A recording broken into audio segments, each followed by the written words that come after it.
அத்தியாயம் 30. நித்யநந்தினி கடைசி 2 அமிர்ததாரா குப்பிகளை தனது கைகளில் எடுத்து அதை மேலே உயர்த்தி, நண்பர்களே, இவைதான் இன்றைய ஏலத்தின் கடைசி 2 குப்பிகள். அமிர்ததாரா நிரப்பப்பட்ட இந்த குப்பிகளின் ஏலம் தொடங்குகிறது. இதன் ஆரம்ப விலை 30,000 தங்க நாணயங்கள் என்று சத்தமாக கூறினாள். கடைசி குப்பிகள் என்று சொன்னவுடன் தாரகிய வம்சத்தின் பெரியவர்கள் அந்த வம்சத்தின் தலைவரான அருணேந்திரரை பார்த்தார்கள். நாற்காலியில் அமர்ந்திருந்த அருணேந்திரர் எதையோ யோசித்தவர் போல தலையசைத்து, 50,000 நாணயங்கள் என்றார். அருணேந்திரரின் பேச்சை கேட்டவுடன் அங்கசீலரின் கோபம் அதிகரித்து விட்டது. அவர் அடுத்த ஏலத்திற்கு வாயை திறக்கவிருந்த போது திடீரென்று அவருக்குள் ஒரு பயம் தொற்றிக் கொண்டது. தனது கஜானா கிட்டத்தட்ட காலியாகிவிட்டது. அதனால் சில மாதங்களுக்கு ஏலம் எடுப்பதை நினைத்து கூட பார்க்க முடியாது என்பதை உணர்ந்து சட்டென வாயை மூடிக்கொண்டார். இயலாமையின் கோபத்தோடு கண்களை சுழற்றினார். மறுபுறம் மகிழ்வாணர் அருணேந்திரரை பார்த்து கொண்டிருந்தார். நெற்றியில் சுருக்கம் தெரிய பதட்டத்தோடு நாற்காலியில் விரல்களை முன்னும் பின்னுமாக அசைத்துக் கொண்டிருந்தார். திடீரென அவரது விரல்கள் நகர்வது நின்றுவிட்டது. அவர் புன்னகையுடன் சத்தமாக, 55,000 நாணயங்கள். பாஞ்சால நகரத்தின் 3 சக்தி வாய்ந்த வம்சங்களுக்கு இடையேயான உறவு மிகவும் விசித்திரமானதாக இருந்தது. மூவருமே ஒருவரை ஒருவர் வெல்ல முயற்சித்தார்கள். ஆனால் கடக வம்சம் மற்றும் சாம்புக வம்சம் ஆகிய 2 வம்சங்களுமே பொதுவாக தாரகிய வம்சத்தை தான் முதலில் வீழ்த்த நினைத்தனர். தாரகிய வம்சத்தை எதிர்க்கும் விஷயத்தில் அவர்கள் இருவரும் ஒன்று சேர்ந்து கொள்வார்கள். அருணேந்திரர் எப்படி சாமர்த்தியமாக விளையாடி அங்கசீலரை வீழ்த்தினார் என்பதை கவனித்துக் கொண்டிருந்த மகிழ்வாணர் அதே யுக்தியை பயன்படுத்தி அருணேந்திரரின் கஜானாவை காலி செய்ய நினைத்தார். மகிழ்வாணரின் சூழ்ச்சியை பற்றி எதுவும் தெரியாத அருணேந்திரர் சற்றும் வருத்தப்படாமல் ஏலத்தை அதிகப்படுத்தினார். 65,000 காசுகள் என்றார். அமிர்ததாரா குப்பிகளின் விலை அவ்வளவு அதிகம் இல்லை என்பது அருணேந்திரருக்கு நன்றாகவே தெரியும். ஆனால் அது விலையை பற்றியதல்ல. சாம்புக வம்சம் மற்றும் கடக வம்சம் இரண்டுக்குமே தோல்வியை சகித்துக் கொள்ள முடியாது என்பதை அவர் நன்கு அறிந்திருந்தார். ஆனால் உண்மையில் அவர்கள் எப்போதும் தோல்வி அடைந்தனர் என்பதே யதார்த்தம். மகிழ்வாணர் சிரித்துக் கொண்டிருந்தார். ஏனெனில் அவரது நோக்கம் அமிர்ததாரா பானத்தை வாங்குவது அல்ல, தாரகிய வம்சத்தின் ஏலத்தை அதிகரிப்பது மட்டுமே அவருடைய நோக்கமாக இருந்தது. இவற்றையெல்லாம் பார்த்து கொண்டிருந்த சமரன் தனக்குள் ஒரு புரிதலுக்கு வந்தான். கடக வம்சம், தாரகிய வம்சம், சாம்புக வம்சம், இந்த 3 பேரும் தான் நம்ம பாஞ்சால நகரத்தோட முக்கியமான வம்சங்கள். இவங்க தான் மக்களுக்கு நல்லது செய்யக்கூடிய பொறுப்புலையும் இருக்கிறவங்க. ஆனா இவங்களே ஒருத்தருக்கு ஒருத்தர் இவ்வளோ விரோதத்தோட இருக்காங்களே, இதுல நம்ம அப்பாவும் விதிவிலக்கு இல்ல. அவரும் கூட மத்த 2 பேரையும் ஜெயிக்கணும்னு தானே நினைக்கிறாரு. எல்லாரும் இந்த விஷயத்துல ஒரே மாதிரி தான் இருக்காங்க. ஆனா ஒண்ணு, இவங்களுக்குள்ள இருக்கிற இந்த விரோதத்தினாலதான் இன்னைக்கு ஏல போட்டியில எனக்கு சாதகமான விஷயங்கள் நடந்திருக்கு. அதனால என்ன பொறுத்த வரைக்கும் இந்த நிமிஷத்துல இவங்களோட பகை கூட எனக்கு லாபம் தான். எப்படியும் இந்த ஏலத்துல எனக்கு தேவையான நாணயங்கள் கிடைச்சிடும். இனி மிலாஞ்சி பொடி தயாரிக்க தேவையான பொருட்களை கண்டுபிடிச்சாகணுமே. இப்போ அது மட்டும் தான் மிச்சம். அதையும் கண்டுபிடிச்சிட்டா யவனிகாவை ஜெயிக்கிறதுக்கான வெற்றி பாதையில இன்னும் சில படிகள் முன்னாடி போயிடலாம். நான் அபராஜிதன் ஆகிற நாள் ரொம்ப தூரத்துல இல்ல, கூடிய சீக்கிரமே அது நடக்கத்தான் போகுது என்று நினைத்து கொண்டே ஏலத்தை கவனித்துக் கொண்டிருந்தான். அருணேந்திரர் ஏலத்தொகையை அதிகரிக்க அதிகரிக்க மகிழ்வாணருக்கு இனம் புரியாத பயம் தொற்றிக் கொண்டது. அவர் அங்கசீலரின் நிலையை நினைவு கூர்ந்தார். இல்ல, எப்படி இந்த ஆளை ஜெயிக்க முடியாது. இவரு பாட்டுக்கு திடீர்னு எந்திரிச்சு எனக்கு இது தேவையில்லைன்னு சொல்லிட்டா நான் தான் இந்த குப்பிகளை வாங்க வேண்டி இருக்கும். ஆனா ஏற்கனவே அமிர்ததாரா மார்த்தரைகள் தான் நம்ம கிட்ட இருக்கே. இதை வாங்கினா தேவையில்லாத செலவு தான். வேண்டாம் வேண்டாம், இத்தோட முடிச்சுக்கிறது தான் நமக்கு நல்லது என்று நினைத்த மகிழ்வாணர் எழுந்து நின்று, அருணேந்திரரே, நீங்களே இந்த குப்பிகளை எடுத்துக்கோங்க, நான் விட்டு கொடுத்துடுறேன் என்று அறிவித்தார்.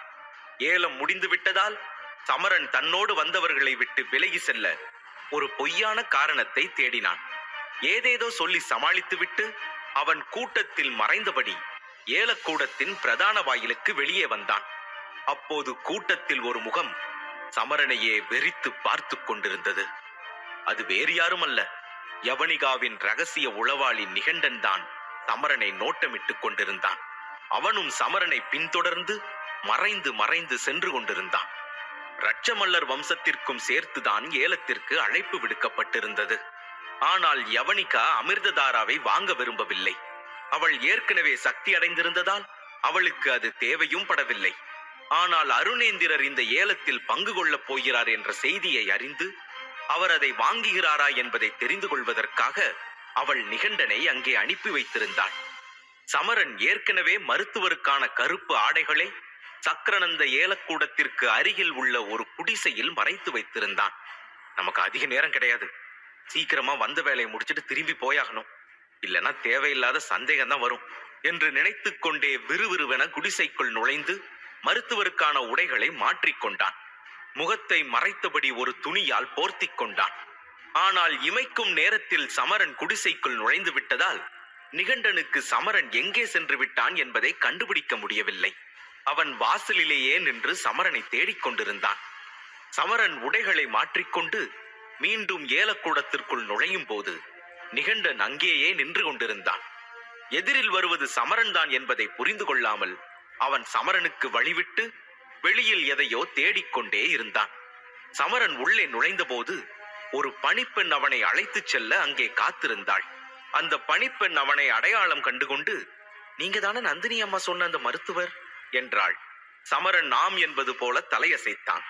உடனே அவள் சமரனிடம் தன்னை பின்தொடரச் சொன்னாள். சமரனும் அவளை பின்தொடர்ந்தான். அவள் சமரனை ஏலக்கூடத்தின் பின்புறத்திற்கு அழைத்துச் சென்றாள். அங்கு அவள் சமரனுக்கு தேநீர் மற்றும் சிற்றுண்டிகளை வழங்கினாள். அப்போது அவன் மோதிரத்திலிருந்து வருணமித்திரர், ஏலம் முடிய இன்னும் எவ்வளவு நேரம் இருக்கு என்றார். அவரது குரலை கேட்டு அந்த பெண் பயந்து விட்டாள். கருப்பு உடையில் இருந்த சமரனின் முகத்தை அவளால் பார்க்க முடியவில்லை. அவ்வளவு உரத்த குரலை கேட்டு அவள் திகைத்தாள். பின்னர் பதற்றத்துடன் அவனுக்கு பதிலளித்தாள். ஐயா, ஏலம் முடிஞ்சிருச்சு. நந்தினி அம்மா இப்ப ஏலக்கூடத்துல கணக்கு வழக்கு பார்த்துட்டு இருப்பாங்க. இன்னும் கொஞ்ச நேரத்துல வந்துடுவாங்க என்று பணிவோடு பதிலளித்தாள். அந்த பெண் ஏன் இப்படி பதட்டப்படுகிறாள் என்று சமரனால் புரிந்து கொள்ள முடியவில்லை.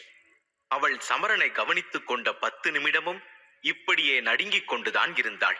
சமரனை நன்றாக கவனித்துக் கொள்ள வேண்டும் என்று சிரஞ்சீவ குரு அவளுக்கு உத்தரவிட்டிருந்தார். அதனால் தான் அவள் பதறினாள். எங்கே ஏதாவது தவறு நடந்து சிரஞ்சீவ குரு தன்னை திட்டி விடுவாரோ என்று அவள் பயந்து கொண்டிருந்தாள். ஆனால் சமரனுக்கு அது புரியவில்லை.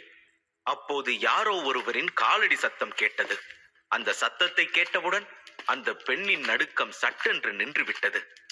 கதவை திறந்து கொண்டு நித்யநந்தினி தான் உள்ளே நுழைந்தாள். மருத்துவரே, நீங்களா? நீங்க வந்துட்டீங்களா? ஏலம் நடக்கும்போது நீங்களும் அங்கதான் இருந்தீங்களா?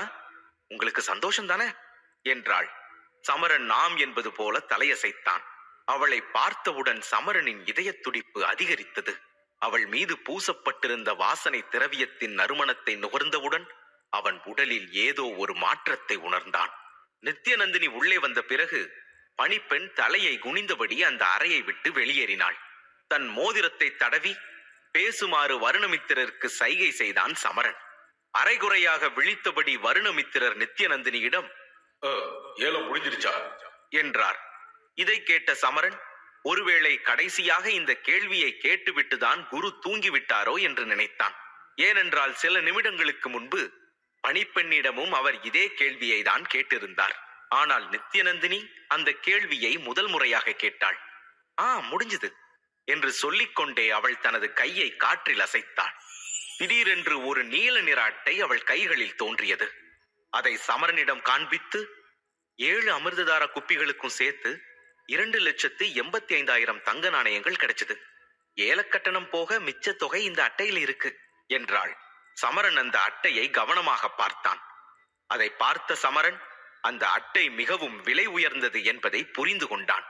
அதை அவள் மருத்துவரின் கையில் கொடுக்கும்போது மீண்டும் ஒரு முறை அவரது இளமையான கைகளை கவனித்தாள். அதே நேரம் வருணமித்திரரும் அந்த அட்டையை கவனித்தார்.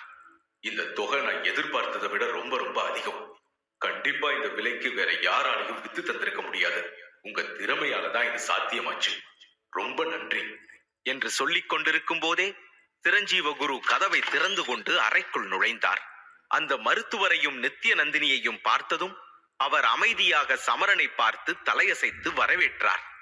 நித்யநந்தினி சிரஞ்சீவ குருவை கண்டவுடன் மகிழ்ச்சியுடன் சமரனை பார்த்து, நீங்க மறுபடியும் எதையாச்சும் விற்க விரும்பினா தயங்காம எங்க கிட்ட வாங்க, உங்களுக்கு ரொம்ப சிறப்பான விலைக்கு வித்து கொடுக்கிறேன் என்று உறுதியளித்தாள். அவன் நித்யநந்தினியின் வார்த்தைகளுக்கு தலையசைத்து அந்த நீல அட்டையை தன்னுடன் வைத்துக் கொண்டான். அப்போது வருணமித்திரரின் குரல் கேட்டது. நான் உங்ககிட்ட கேட்டிருந்த பொருட்களை கண்டுபிடிச்சிங்களா என்றார். சக்கரநந்த குடும்பம் நம்பி வந்த யாரையும் ஏமாத்துறதில்ல, நீங்க கேட்ட அத்தனை பொருளையும் கண்டுபிடிச்சாச்சு என்று சொல்லி அவள் சிரஞ்சீவ குருவை பார்த்து சைகை செய்தாள். உடனே அவர் கைகளை தட்டி சில காவலர்களை உள்ளே அழைத்தார். அவர் அழைத்தவுடன் 2 காவலர்கள் வெள்ளித்தட்டை கொண்டு வந்து சிரஞ்சீவ குருவிடம் கொடுத்தார்கள். சிரஞ்சீவ குரு 2 காவலர்களையும் உடனடியாக வெளியேறச் செய்துவிட்டு பின்னர் அந்த தட்டை எடுத்துக்கொண்டு சமரனிடம் வந்தார். அதன் மேல் போர்த்தப்பட்டிருந்த துணியை விலக்கிவிட்டு அதிலிருந்த பொருட்களை சமரனிடம் காட்டினார். அதன் பிறகு அந்த வெள்ளித்தட்டை மேசையின் மீது வைத்துவிட்டு, நீங்க கேட்ட பொருள் எல்லாம் இதுல இருக்கு, சரியா இருக்கான்னு பாத்துக்கோங்க என்றார். தட்டில் வைக்கப்பட்டிருந்த பொருட்களைக் கண்டு சமரனின் கண்கள் மின்னியது. இந்த ஏலக்கூடம் சாதாரண ஏலக்கூடம் அல்ல என்பதை புரிந்து கொண்டான். அவன் மட்டும் இந்த பொருட்களை தேடி வெளியே சென்றிருந்தால் அதை கண்டுபிடிக்கவே நீண்ட காலம் ஆகியிருக்கும். ஆனால் சக்கரநந்த ஏலக்கூடம் 2 நாட்களுக்குள் அனைத்து பொருட்களையும் கண்டுபிடித்து விட்டது. வருணமித்திரரால் இப்பொழுது உடனே மிலாஞ்சி பொடியை உருவாக்க முடியும் என்பதை நினைத்து சமரன் மிகவும் மகிழ்ச்சியில் தத்தளித்தான். பொருட்களை கண்டுபிடிச்சு கொடுத்ததுக்கு ரொம்ப ரொம்ப நன்றி. இதுக்கான விலையை இந்த நீல அட்டையிலிருந்து எடுத்துக்கோங்க என்றார் வருணமித்திரர். சமரன் இதை கேட்டவுடன் தன் கையில் இருந்த நீல அட்டையை எடுத்து நித்யநந்தினியிடம் நீட்டினான்.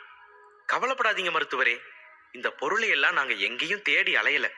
எங்க ஏலக்கூடத்துக்கு சொந்தமான கிடங்குல தான் இதெல்லாம் இருந்துச்சு. இதோட விலை கூட வெளியில உள்ளவங்களோட ஒப்பிடும்போது குறைவுதான். அது மட்டும் இல்ல, உண்மையை சொல்லணும்னா கடந்த 2 ஏலத்துல எங்க ஏலக்கூடத்தோட மதிப்பு மக்கள் மத்தியில ரொம்ப ரொம்ப உயர்ந்திருக்கு. அதுக்கெல்லாம் நீங்க தான் காரணம். அதனால உங்களுக்கு நன்றி சொல்ற விதமா தான் நாங்க இதை உங்களுக்கு கொடுக்கிறோம். இதுக்கு நீங்க எந்த கட்டணமும் கொடுக்க வேண்டிய அவசியம் இல்ல. இதை எங்களோட அன்பளிப்பா நினைச்சு ஏத்துக்கோங்க என்றாள் நித்யநந்தினி. சந்தோஷம். சரி, அப்படின்னா நானும் எனக்கு தெரிஞ்ச வகையில உங்களுக்கு நன்றி செலுத்துவேன். உங்களுக்கு அமிர்ததாரா வானம் தயார் பண்ணி கொடுத்து என்னோட நன்றியை தெரிவிச்சுக்கிறேன் என்று சொல்லிவிட்டு அந்த வெள்ளித்தட்டில் இருந்த பொருட்களை எடுத்து தனது பையில் வைத்துக் கொண்டான். சரி, அப்படின்னா நான் கிளம்புறேன், நேரம் ஆயிடுச்சு. எனக்கு வெளியில கொஞ்சம் முக்கியமான வேலையெல்லாம் இருக்கு என்றான். அவன் நித்யநந்தினியிடமிருந்து விடைபெற்றுக் கொண்டு அங்கிருந்து புறப்பட தயாரானான்.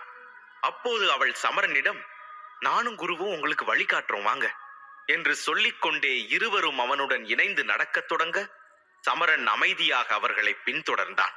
அந்த அறையை விட்டு வெளியே வந்த நித்யநந்தினி ஏலக்கூடத்தின் அருகில் இருந்த சிறிய பாதை வழியாக அவனை அழைத்துச் சென்றாள்.